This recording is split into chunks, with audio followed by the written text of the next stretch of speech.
So, rule number one for math tests. They are not allowed to put questions on the test you don't already know how to answer. That means if you sat through every class and done every homework question, there is never a question on a test that you have not seen before. So, going back to the start of this playlist, that's why doing all of that homework on a regular basis is so important. When they write a test, which means they pick the questions that go on it, they are not out to trick you or get you. But they're also looking for people who are really paying attention, who have done all the homework. So there is a bit of a barrier or hurdle if you want to get 100% or 95. That's going to take some work. But the tests, like the homework questions, are just going to be a mixture of easy, medium, and hard questions. So first, you have your tools. You have your pencil, your ruler, your eraser, your calculator.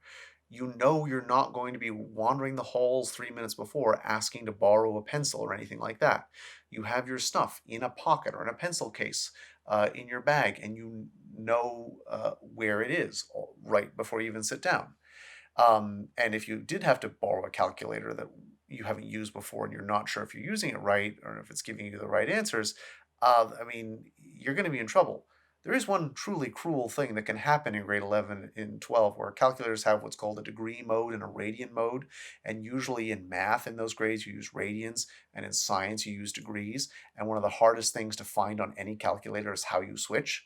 So if you borrow a calculator and it's in the wrong mode, one, you might not even know how to switch it. And two, if it's in the wrong one and you don't notice, every single answer will just be wrong and you might not have any way to tell. So, anyway, when you sit down, you're there. Just start answering questions. There will be two types of questions, ones you know how to answer and ones you don't. Maybe you forgot something, you missed studying a section, or they found a clever way of wording it so you don't recognize it as something you actually know how to do. But within about 20 seconds, you will know where that question falls for you. If you know how to answer the question, do it. Even if it has a lot of steps, just start working on it. The best position to be in is when you're writing a test and you know that if I just work on this, I will get close to the answer, I will get marks. And if you don't know how to answer the question, or if you get to a part of the question where you don't know where to go further, skip it. You will get to the end of the test, and you can loop back and you can do those over. But you see, what happens is when you're writing, you are spending time doing steps, and even if you're not getting to the right answer, you are getting part marks. And it makes more sense to spend your time getting part marks on questions you do know how to answer rather than spending time kind of, staring up at the ceiling wondering what it is I could be writing, right? So you want to make sure that before you get into this kind of a mode, that you have answered every other question that you can. And, there's nothing to be embarrassed about there. Some questions are harder than others, and they're not necessarily in the order where the hardest ones are last. Now, most schools are consistent with the rules that you are not required to answer the questions in order, as long as it's clearly numbered. They can't complain.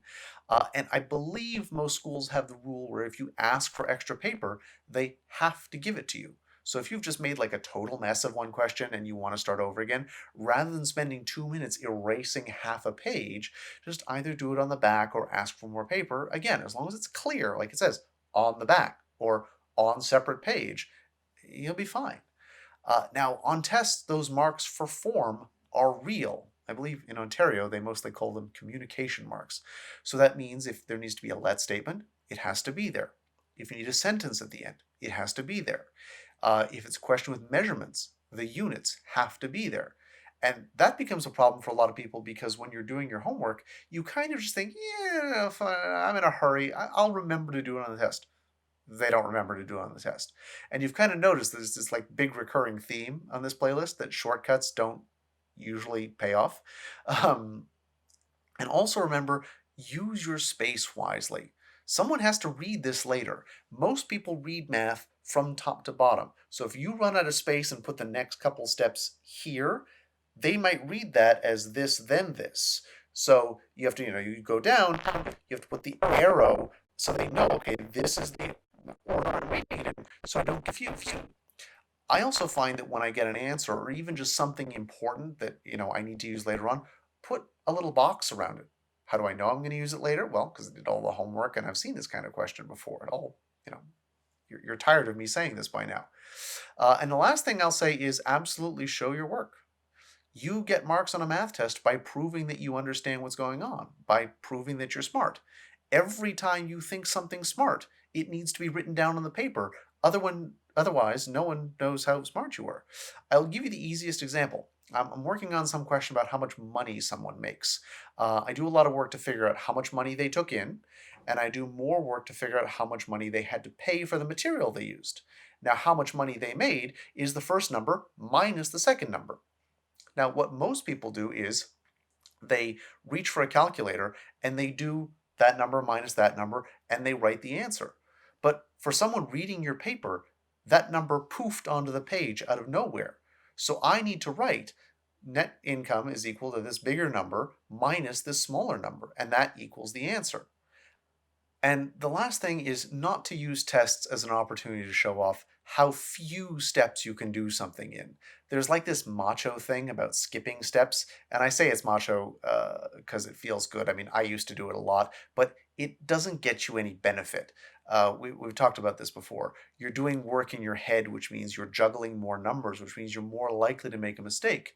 And if one of the steps that you skipped is one of the steps that the teacher wanted to see, and they don't give you the marks for that step, you skipped it. You can't go back later and say, please, please, please, can I have the marks?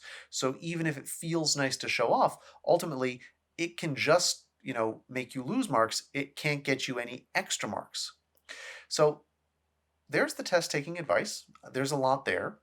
If you're the sort of person that gets anxiety around tests, what I would do is I would go back and watch this video again with a piece of paper and a pencil and see if you can write down 8 things that you can do better on the next math test you have to write.